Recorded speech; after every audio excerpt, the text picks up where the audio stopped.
pagdaragdag ng mga tunog upang makabuo ng bagong salita. Ang mga salita ay maaaring madagdagan, mabawasan, o mapalitan ng isang tunog sa unahan, gitna, o hulihang bahagi upang makalikha ng bagong salita. Halimbawa ng mga salitang may pagdaragdag ng letra sa unahang salita.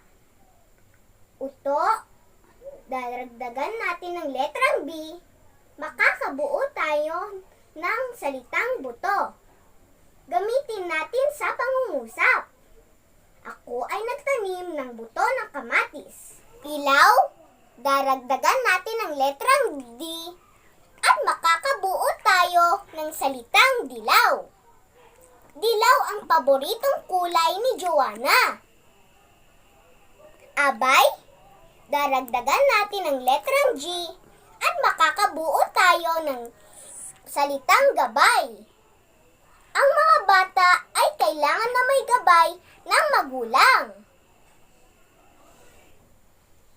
Halimbawa ng pagpapalit ng letra sa unahan ng salita. Kalat. Papalitan natin ang letrang K ng letrang M. Makakabuo tayo ng salitang malat. Malat ang boses ni Arnold. Panga. Papalitan natin ang letrang P ng letrang S. Makakabuo tayo ng salitang sanga. Sumabit sa sanga ng mangga ang aking saranggola. Halimbawa naman ng pagdaragdag na letra sa gitna ng salita. Kape. Daragdagan natin ang letrang R, makakabuo tayo ng salitang kapre. Nakakita daw ng kapre si Sonia. Sunod na halimbawa. Taon. Daragdagan natin ang letrang L, makakabuo tayo ng salitang talon. Mataas ang talon ni Carlo. Kaya, daragdagan natin ang letrang N, makakabuo tayo ng salitang kanya. Kanya ang napulot kong lapis. Halimbawa naman ng pagpapalit ng letra sa gitna ng salita. Balat, papalitan natin ang letrang A at magiging letrang O. Makakabuo tayo ng salitang balot. Gamitin natin sa pangungusap. Paborito ng aking lola ang balot. Mata, papalitan natin ang letrang T at magiging letrang P. Makakabuo tayo ng salitang mapa. Nais kong iguhit ang mapa ng Pilipinas. Halimbawa naman ng pagdaragdag ng letra sa hulihan ng salita.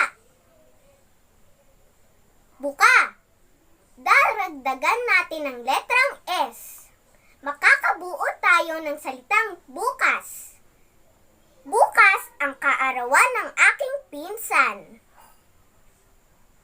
Isa pang halimbawa. Tao. Daragdagan natin ang letrang N. Makakabuo tayo ng salitang taon. Isang taon na ang nakalipas mula noong ako ay nakarating sa Bulacan. Halimbawa ng pagpapalit ng letra sa hulihan ng salita. Bakas. Papalitan natin ang letrang S ng letrang L. Kaya makakabuo tayo ng salitang bakal. Binuhat ng aking tatay ang bakal na lamesa. Isa pang halimbawa. Buhat. Papalitan natin ang letrang T ng letrang Y. Makakabuo tayo ng salitang buhay. Gamitin natin ito sa pangungusap. Doktor ang pangarap sa buhay ni Donnie. Tala. Papalitan natin ang letrang A ng letrang I. Makakabuo tayo ng salitang tali. Naputol makawala.